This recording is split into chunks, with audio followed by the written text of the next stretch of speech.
Buenos días, esto es Directo América, aquí en la pantalla de France 24. Mi nombre es Juan Pupiales. Vamos a repasar los principales hechos del día, titulares. En Bolivia, 7,5 millones de personas están llamadas a las urnas este domingo para la segunda vuelta presidencial. Jorge Tuto Quiroga o Rodrigo Paz van a culminar el punto final para la izquierda en el país luego de 20 años. Tenemos informe de nuestra enviada especial. El presidente de Colombia, Gustavo Petro, afirmó que ya está en su país uno de los supervivientes del ataque del jueves por parte de Estados Unidos contra una embarcación en el Caribe señalada de transportar drogas. El mandatario acusa a Washington de haber violado previamente su soberanía en otro bombardeo. Desde Atlanta hasta Chicago, pasando por Nueva York, miles marcharon en Estados Unidos, también en Europa, en la denominada protesta de No Kings. Rechazan las políticas del presidente Donald Trump al grito de que no hay espacio para los reyes.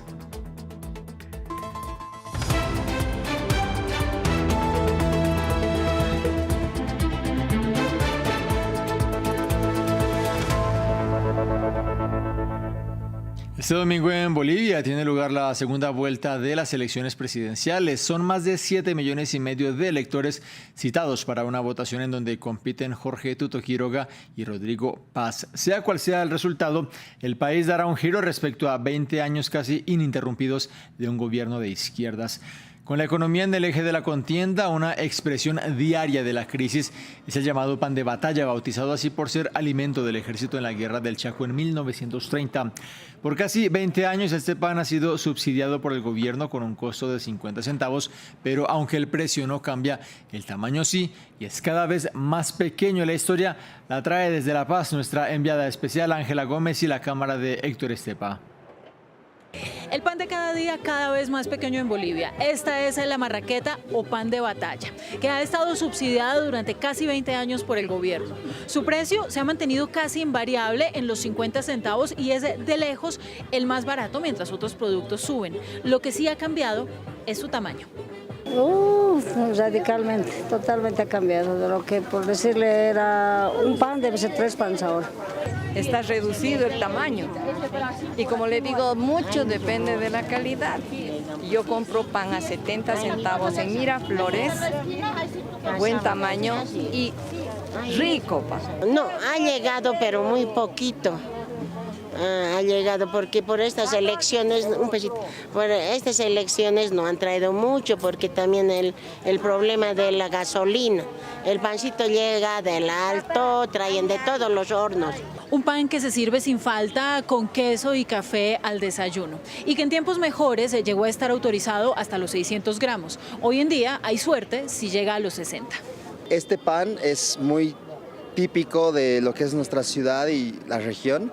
Y bueno, si lo suben, la gente yo creo que sale a las calles, entonces está subvencionada la harina. Hemos tenido problemas recientemente en el sentido de que lo querían subir, pero ahora se ha regulado, ¿no? Y de hecho había una época en los últimos meses que no había mucho, ¿no? Hay escasez. Entonces, cosas sencillas que eran de 50 centavos, ha empezado a subir todo y luego pasa la carne, la fruta y hay gente que vive al día y no puede comprar muchas de esas cosas, ¿no? Que son esenciales. En medio de la crisis también hay denuncias de que la harina subsidiada está siendo utilizada para fabricar otros panes más costosos y que muchas veces no llegan a la mesa de los bolivianos. Mientras que todo sube, el pan parece sostenerse, pero también es una evidencia de las finanzas maltrechas del país.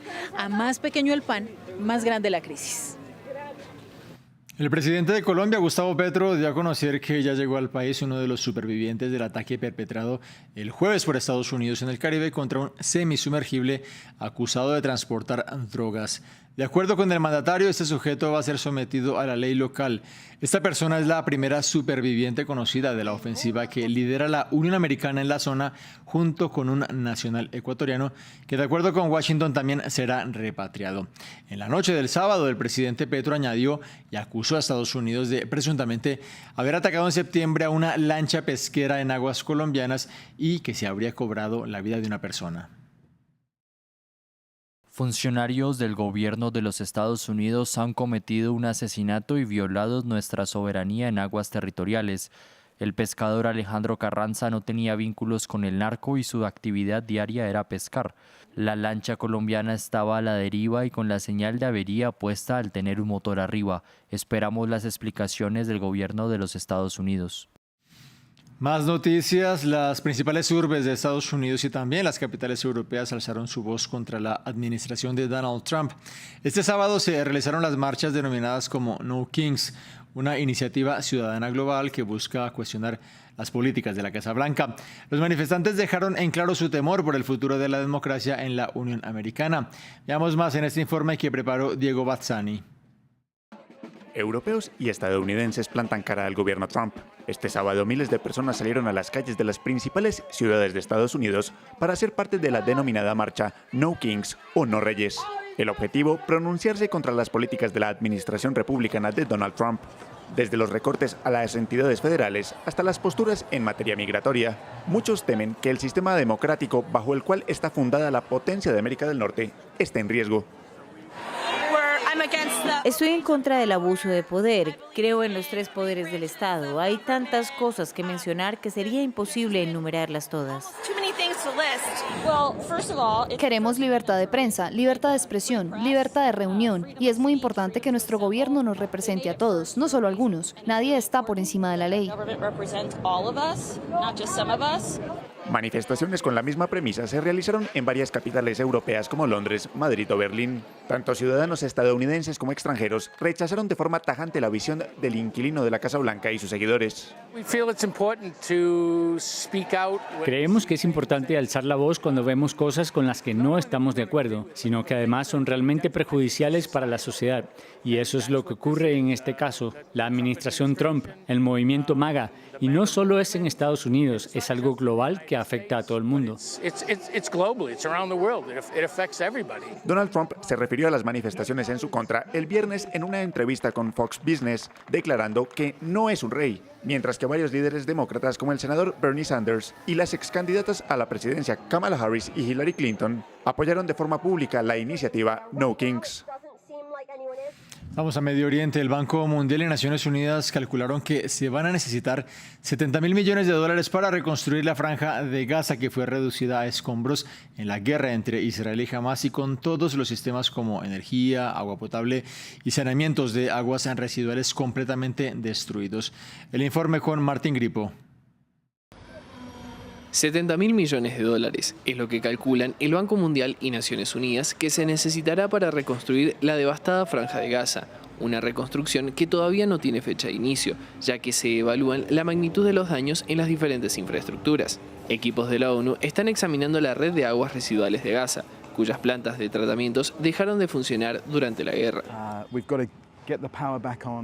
Tenemos que restablecer la electricidad para empezar a instalar el nuevo sistema de saneamiento. Tenemos un plan masivo de 60 días para aumentar la llegada de alimentos, distribuir 1 millón de comidas al día, empezar a reconstruir el sector sanitario, traer tiendas de campaña para el invierno y que cientos de miles de niños vuelvan a la escuela. Pero esta es una tarea enorme, se la debemos a la gente de aquí, que ha pasado por tanto. Las tareas no serán fáciles. Antes de comenzar con la reconstrucción, deben retirar 55 millones de toneladas de escombros, el equivalente a 13 pirámides de Giza. Y a esto se suma el acceso limitado a materiales y recursos esenciales. En esta panadería, el combustible es esencial para sostener la producción de miles de piezas de pan al día. Ahora se producen 300.000 piezas de pan al día y eso se debe a que ahora podemos obtener la harina, el azúcar, la levadura y lo que es más importante, el combustible que impulsa estas máquinas. Esto demuestra que cuando se mantiene un alto al fuego podemos reconstruir rápidamente y reactivar la producción de alimentos. El Programa de las Naciones Unidas para el Desarrollo dijo que mientras se inicie la reconstrucción será necesario entregar viviendas y baños prefabricados a las millones de personas cuyo hogar fue reducido a escombros. Llegamos así al final de esta emisión, pero los invito a que se queden conectados aquí en esta pantalla. En minutos, más noticias.